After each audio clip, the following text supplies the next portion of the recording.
A call this evening for urgent intervention to stop the bloodletting in St. Elizabeth after a 52-year-old businessman was fatally shot in Nain on Wednesday night.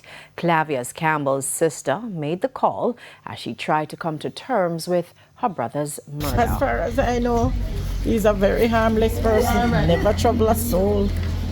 I don't know why anybody would want to. I really don't know why anybody would want to kill him. Because from I know him, he's my last brother, out of 7. Always out there working, hustling. Have his children, his wife. Now, Mr. Campbell operates a few businesses in New Building District and was in the process of closing his restaurant in Nain Square about 9:30 p.m. It's reported that 2 men posing as customers approached him and ordered a meal.